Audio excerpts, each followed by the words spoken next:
The next presentation, the member for York South Weston. Good morning, Mr. Speaker. It is an honour to rise on behalf of the decent, hard-working people of York South Weston. I rise this morning to ask the Assembly, and particularly our friends across the aisle, to do something all too rare in this chamber: to listen, to reflect, and then to reconsider. I'm appealing to their better angels, to their capacity to pause and reflect, and to change their minds on matter much too important to be rammed through in haste. As legislators, we must ask ourselves, is this why Ontarians have sent us here? Are we to give their blessings to an override of their Charter of Rights and Freedoms? The Minister reintroduced this bill after a ruling by Mr. Justice Morgan of the Ontario Superior Court that the government's law to limit the electoral expression of Ontarians during a general election was a violation under the Charter. He ruled the government's law was a denial of citizens' freedom of expression and, as such, was not a reasonable limit on our Charter rights and freedoms. The government says the purpose of this reintroduced legislation is to prevent American-style suppression by wealthy and powerful individuals and interest from unfairly influencing the democratic process. One might ask if the denial of our freedom of expression achieves that very outcome, but I get ahead of myself, Mr. Speaker. Let us put that aside for now. How is it even possible that the government expects legislators to approve its override of a Superior Court decision to protect the People's Charter of Rights in the first place? On November 5, 1981, Canadian premiers, including the widely respected Conservative Premier of Ontario, joined the Prime Minister to finalize an agreement that gave us the Charter. Some provinces, not Ontario, had called for a legal mechanism in the Constitution to protect their power to pass any law over the people's basic freedoms and rights. They came up with Section 33 that allows Parliament and provincial legislatures to set aside or override Charter rights, suspending the rights in Section 2 and 7 to 15 of the Charter, including our fundamental freedoms, legal rights, and our cherished equality rights.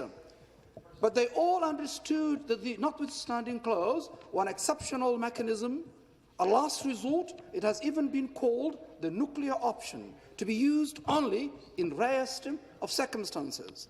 And for the nearly over 40 years since then, 7 provinces and 2 territories have never once used the override power, nor have successive Liberal and Conservative federal governments. In Ontario, not a single government, Conservative, Liberal or NDP, has ever actually implemented this kind of constitutional exceptionalism. Never.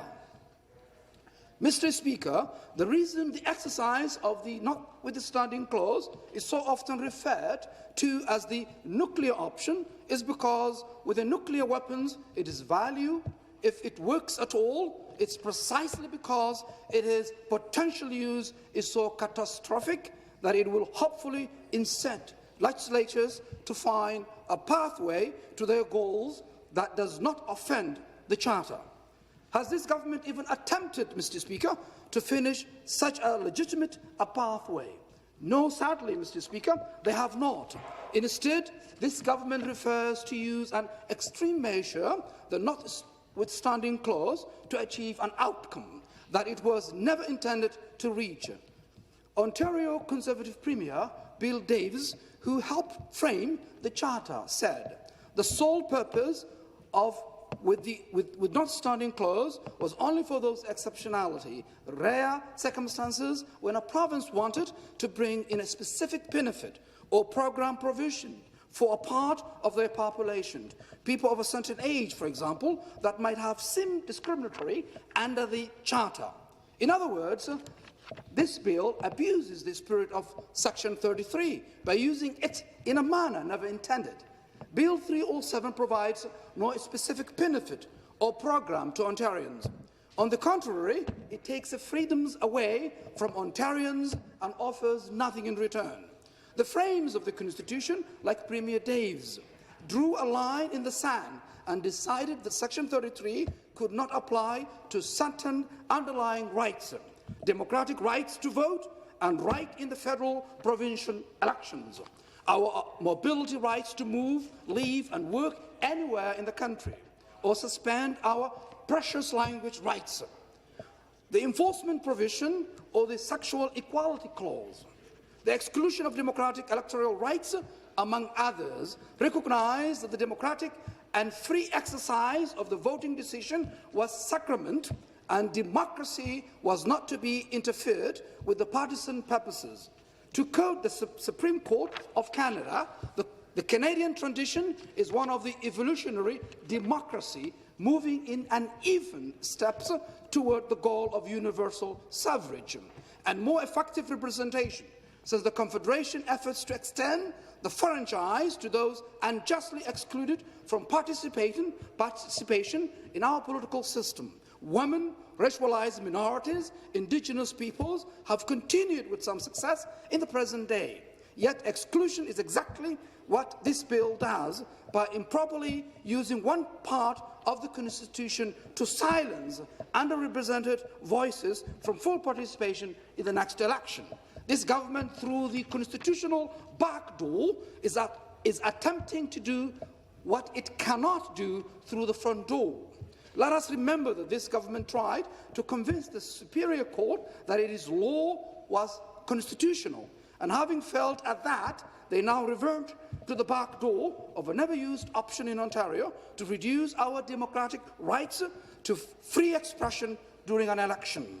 The Attorney General's office may know how to technically manipulate the Constitution, but in doing so, they demonstrate they either know nothing or care nothing about its values. I ask myself, what is the purpose of this Orwellian named bill, the Protecting Elections and Defending Democracy Act 2021? For the very purpose the government says it wishes to avoid undermining Canadian democracy and Americanization, our elections law. This government seeks to suspend the constitutional rights of those people it views at its opponents. It wants to put its hand on the scales of the next election to bluntly the voices of workers and the racialized Canadians, women and other vulnerable groups that unions represent by stopping their free expression of views. Surely it is our birthright to speak out about our doubts and fears at election time without the government heavily-handedly saying who may speak freely or who may not. Is not that the very essence of democracy itself? The court has ruled and said the Charter law prevents the government from silencing these voices during our most sacred democratic process, an election. Yet this government wishes to step aside our highest law by abusing the Constitution itself. If the government does not take rights seriously, then it does not take the law seriously. It does not, and I submit, take democracy seriously. American Republican Party has gone down the path of attempting to limit the voices of those viewed as political enemies. We have all seen the disastrous effect of that effort. Mr. Speaker, Bill 307 is a dangerous step in that Republican-style departure from Canada's democratic path, abusing the Constitution to silence this government's democratic critics. Democracy is fragile and exists as much by convention as law. Bill 307 is no less than a legislative gang order, and it deserves to be deposited in the ash bin of history, not in our statute books. The override of our charter rights is a totalitarian remedy akin to using a hammer to kill a fly. It is more American than Canadian in its restriction of the free and universal character of our elections. Ontarians deserve better. In fact, they are entitled to it by the Charter. Do not put your party over our great province by abusing democracy in order to help progressive Conservatives win the next election. Thank you, Mr. Speaker.